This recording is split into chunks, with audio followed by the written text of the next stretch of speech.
we're starting to work through the different techniques that you can do on the Husqvarna Viking Onyx 25. And now's the time that we get to peek in this little tutorial area. If you pull this straight out, we've got all sorts of stitches. We can tell the machine what fabric we're using, and then it will guide us to like which stitch to use and what foot to put on.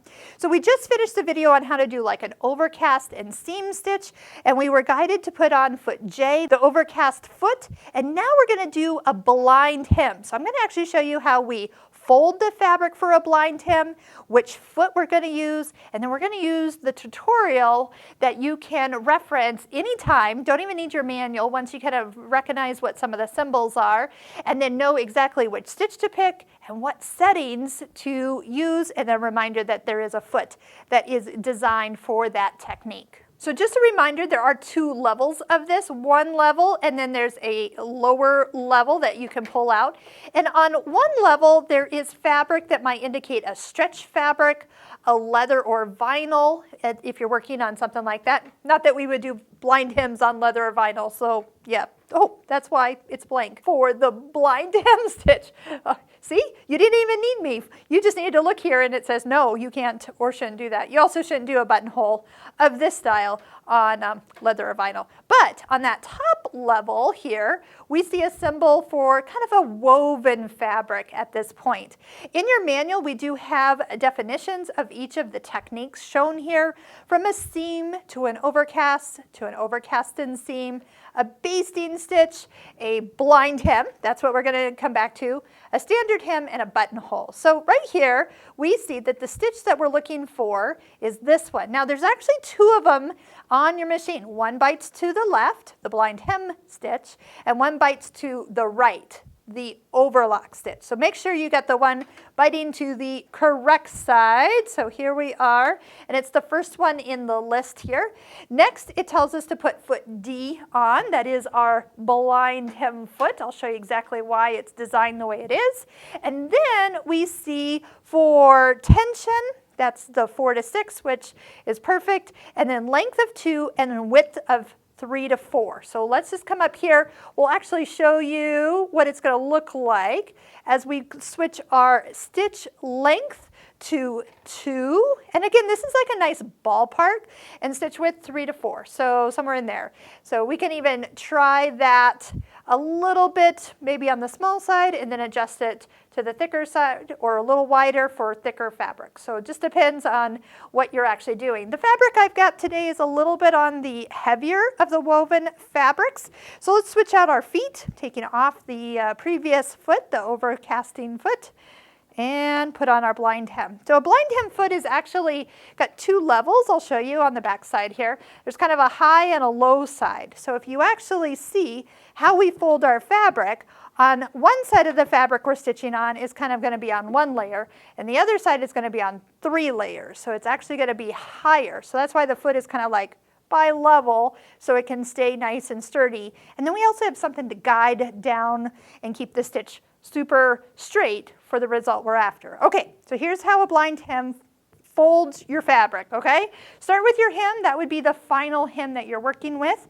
And what you're going to do is you're actually going to flip it back and away from you, exposing about a 1/2 inch of the raw edge. Now, if this isn't pinked, you could actually like do a little overcasting stitch right there, a zigzag stitch, one of the ones we've talked about already, but make sure that edge is secured of some point. So there's that 3 levels of thick and 1 level of thin. So when I slide this in, I'm going to zoom in, but we'll be placing the one toe right up against the fold here, and I'm going to actually watch. And I'm going to show you how we can make sure that we have the right width for the fabric we're working on. Since this is a mechanical machine, I sometimes guide my students to turn the hand wheel until the needle jumps over to the left side. So you never know where you are within the stitch when you start. So right now I was like 4 stitches, here we go, There's the jump. Okay, so right here, if you pause the needle before it goes into that fold, and I can, as I'm looking down there, I can see that it's going into the fold, but if it wasn't, we can make the width a little wider so it does. Now, if it's biting in too far, I might actually make the width less. What we want is just a little tiny little bite, a little tick mark that's going to go into this fabric. The finer the bite, the less that shows on the other side, the side that will actually be the right side. So again, this is a great place to do a little practice before we run, especially if you've never done this before. And then what I'm going to do is just keep this fold of the fabric kind of hugged up against this bigger toe right here. So I can keep a nice even row of stitching going. So that's kind of what I'm looking at. We'll just get all the way down. Because I'm using pink thread, this is really going to show on the other side. Bring that needle all the way up. Make sure your take-up lever is at the highest position before you lift up your presser foot. And so here's what this stitch is going to look like. When we open it up, it's going to open up like a hinge. And that, oh my gosh, that's actually really pretty. All right, here it is, blind hem.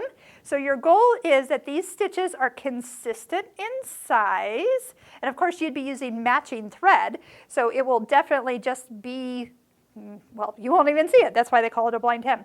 You will find that your stitches are just barely kind of biting into it.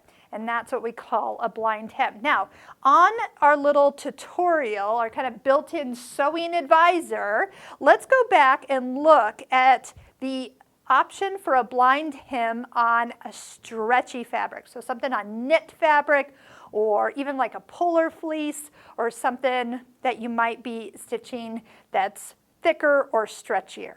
So as we pull this out, so top layer, remember, is the woven fabrics.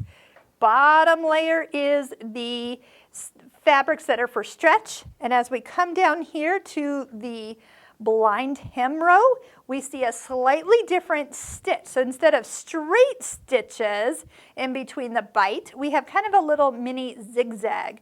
So we would be looking for that particular stitch. That one's just one more twist of the stitch selection knob, and then we would go ahead and follow the directions for stitch length is 1.5 and stitch width is 4. So again, you can do the same type of fold to get exactly the look that you want, but just know that there is 2 different stitches depending on if you're working on a woven fabric or a stretch fabric.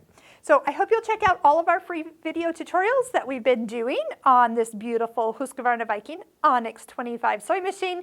And the playlist that you'll find at the end of this video is where you can click and start watching the tutorials from the beginning.